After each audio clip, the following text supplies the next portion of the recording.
Hi guys, so as you know, I have been subject to a hate campaign over the last couple of years by a group of men that were on my film set.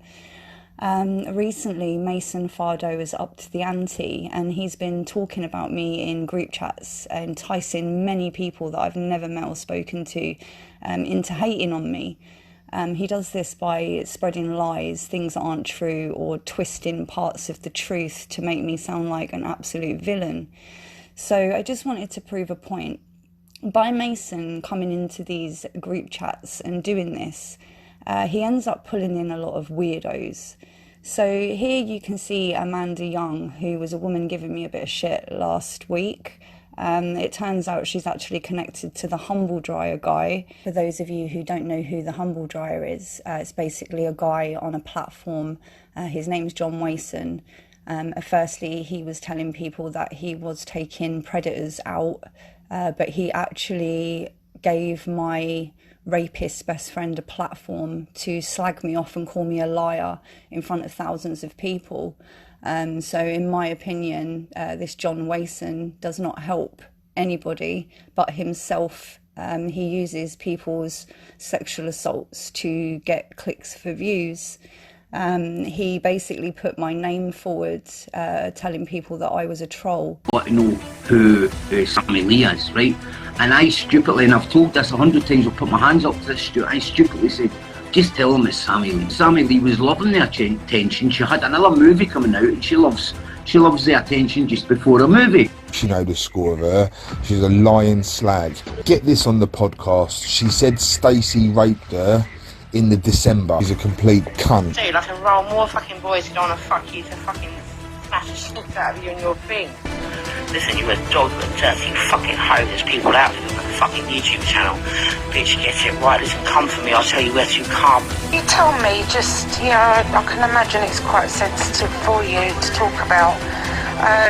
Yeah, if you can, just tell me the names of the men that done this to you. I know it's quite hard to speak about, but I am very interested in what happened, babe. You know, some of their tactics is to muddy someone so no one believes you.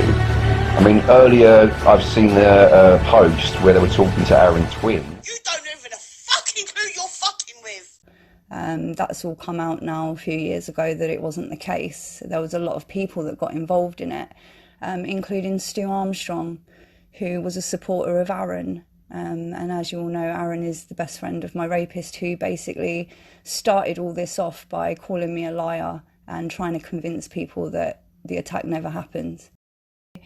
And she's basically just a flying monkey. She doesn't even know Mason. Yeah, in this group chat, she was talking to an actress that I do know about me as if she knew me, trying to entice strangers to thinking what Mason was saying was true.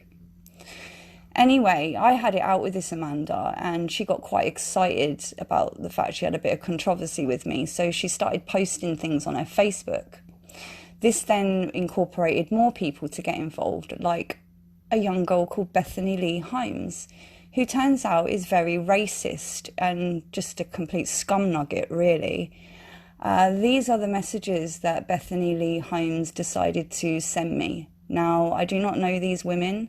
All I know is that they're connected to Mason. Bethany Holmes is saying to me that I cried rape because I didn't get a part in a film.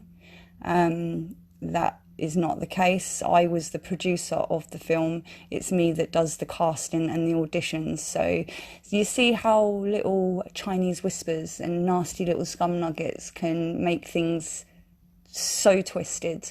But that's what these little narcissistic demons do. Just another little video just to prove my point that you've got Mason Fardo, who worked with me 8 years ago. He's really pissed off that I'm doing all right in the film world. His film was a bit of a flop, and now he's decided to sit at home going into group chats and enticing all these strange women on me. I think women that stand by a man that literally slags off a woman online to strangers, especially regarding a sexual assault that he had nothing to do with and was not there at the time, well, like I say, it says more about them than it does about me. And there's no way I'm letting little no marks like Bethany Lee Holmes get to me with their nasty words. I did have friends with me at the time when I received this message. they weren't too happy and they sent Bethany a little message. And it turns out that she's pretty racist. So this is the kind of dirty mentality that I'm having to deal with. And it all stems from Mason Fardo and Clark Tribe. So here's the evidence here. You can see Amanda talking to Mason, and this little Bethany is putting up posts about me, and she's connected to Amanda. So yeah, just another one to add to the rat bucket, really. Have a good evening, guys.